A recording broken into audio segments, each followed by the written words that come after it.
La crise des opioïdes défraie les manchettes depuis les dernières années. Voilà qu'on apprend dans un nouveau rapport de Santé publique Canada que l'espérance de vie des Canadiens pourrait diminuer à cause de cette crise. En 2017 seulement, près de 4000 Canadiens sont morts des suites d'une surdose, ce qui équivaut à 11 décès par jour.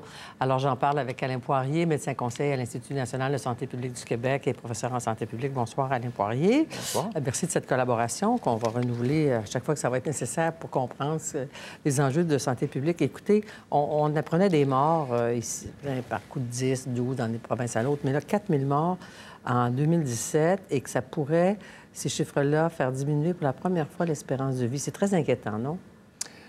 Oui et non. Je vais commencer par le oui, évidemment. C'est des décès évitables, complètement, et qui arrivent dans une population plus jeune. Donc, dans le calcul fictif, ce que c'est que l'espérance de vie, c'est à la naissance, en 2018, 80 000 naissances au Québec. On applique la mortalité de chaque tranche d'âge, puis on dit quand est-ce que quelqu'un qui naîtrait cette année, quand est-ce que 50 seront décédés. Donc, en ce moment, c'est 80 années pour les hommes au Québec et 84 pour les femmes. Donc, à partir du moment où, dans une tranche d'âge plus jeune, comme c'est le cas en Colombie-Britannique présentement, il y a beaucoup de décès, bien, si on applique les décès de cette année à ceux qui naissent cette année en Colombie-Britannique, leur espérance de vie est plus courte. On dit pourrait parce qu'évidemment, c'est là qu'il y en a le plus. Il y en a 20 fois plus, proportionnellement parlant, en Colombie-Britannique qu'au Québec, où on est la province où il y en a le moins. Mais ce sont des décès évitables et des décès qui arrivent chez les plus jeunes. Donc, oui, ça a un impact sur le calcul statistique de l'âge où on peut espérer vivre. Donc, ça nous préoccupe, mais c'est des petits chiffres quand même. Ça reste des petits chiffres. Et il y a des moyens. Évidemment, c'est fictif parce qu'on va... J'espère qu'on va juguler cette crise d'opioïdes et ce nombre de décès. Donc, on espère que ces chiffres-là ne s'appliqueront pas pendant 80 ans. Oui, on a souvent dit que c'était à cause de l'abus d'ordonnances, de prescriptions et tout ça. Mais là, ce que je comprends, c'est que c'est beaucoup le fentanyl, c'est illégal. C'est un marché illégal de ces opioïdes. Il y a eu une augmentation de la prescription en Amérique du Nord de façon générale. Quoique dans les dernières années, ça s'est calmé. Pour des raisons assez claires, on enseigne de plus en plus à mieux contrôler la douleur. Ce sont des molécules qui font ça.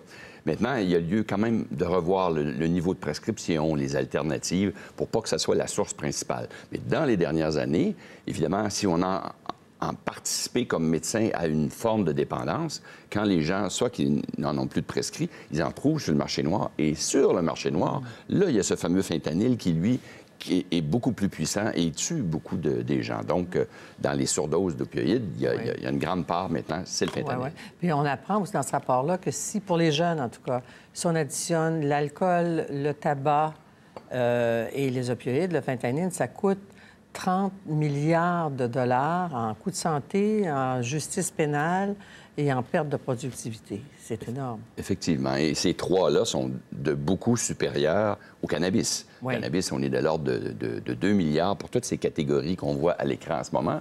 Et la plus grande partie, la majorité de ces frais dans le cas du cannabis, c'est justement la fameuse justice pénale. Donc, à l'intérieur des objectifs de santé publique, il y a de ne pas criminaliser, de ne pas faire de justice. Mais on l'a toujours dit, les autres produits, comme l'alcool et le tabac, sont légaux. Et en termes de fardeau, ici, on a vu le fardeau économique, pas seulement en soins de santé, mais en perte de productivité, les frais de justice. Tout ça explique beaucoup plus de milliards que le cannabis dont on a beaucoup parlé ces derniers temps. Maintenant, ce qui peut être aussi de nature très inquiétante, c'est l'abus d'alcool chez les jeunes. Oui. Ça, les jeunes développent des comportements excessifs, dangereux avec l'alcool.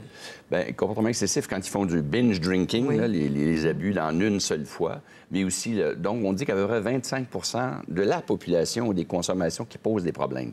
Donc, chez les jeunes, cette consommation abusive, plus de 5 consommations en une seule fois. Donc, le niveau de problème d'abus d'alcool chez les jeunes est autour de 20 Dans le tabac, ils sont par jour, quotidiennement, où il y a un problème. Donc, c'est 20 Pour le tabac, c'est 13 Dans le cas du cannabis, c'est 2-3 Donc, on voit bien qu'encore là, les deux autres catégories de produits légalement sont consommés de façon plus régulière et ont des impacts sur la santé fort significatifs. Alors, comment on fait pour prévenir ça? Bien, il y a plusieurs mesures.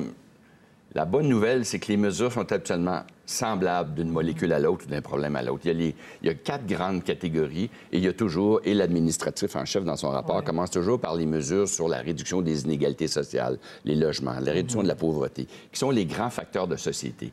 Il y a des catégories comme ça dans notre communauté et individuellement et dans notre famille. Donc, il y a des facteurs, il y a des solutions, des interventions à toutes ces catégories, je dirais, d'environnement. On a sans doute incluant... banalisé la consommation d'alcool. C'est sympathique, c'est convivial, etc., etc. Et face aux jeunes, on n'a peut-être pas agi avec assez de sérieux, peut-être, face à l'alcool. Bien, en fait, on a déjà essayé de prohiber et ça avait, dans ce cas-là aussi, pas donné de bons résultats. Mais peut-être que pour plusieurs, ils pensent que l'alcool, c'est moins pire que le cannabis, par exemple. C'est ça, et c'est toute la société, c'est tous les niveaux. Et dans ce cas-là, il n'y a même pas un gradient par rapport à la pauvreté. Même les populations les plus favorisées consomment parfois plus que les défavorisés. Mais dans chacune des molécules dont on parle, il y a des enjeux de société, mais il y a des enjeux aussi de commercialisation. Jusqu'à quel prix on donne? Est-ce que c'est vraiment accessible facilement, tout le temps? Donc, on a fait ça beaucoup sur le tabac, mais pas vraiment sur l'alcool. Réaction sur la volonté de la CAQ d'aller de l'avant avec l'âge légal à 21 ans. C'est pas une bonne idée. Sur le point de vue médical, oui, il y a plus de risques chez les jeunes de psychose, mais la mesure, c'est pas de passer de 18 à 21. Avant, c'était 119 ans, l'âge où c'était permis, parce que ça ne l'était pas. Mais de l'amener à 21 ans, ça n'aidera rien. Si la contrepartie... c'est que, on pense qu'on va banaliser, on le sait. On a un neuropédiatre qui devrait être capable de faire l'éducation. Il est en position privilégiée. C'est clairement important, c'est lui qui veut le montrer. Et on espère qu'il va écouter des gens en commission parlementaire, y compris l'Association des psychiatres, on en avait une avec nous la semaine dernière, qui ont changé d'idée là-dessus, sur l'âge. Ils pensaient que c'était une bonne idée compte tenu des risques individuels connus, mais ça ne l'est pas. Très bien. Merci beaucoup, Alain Poirier. Merci.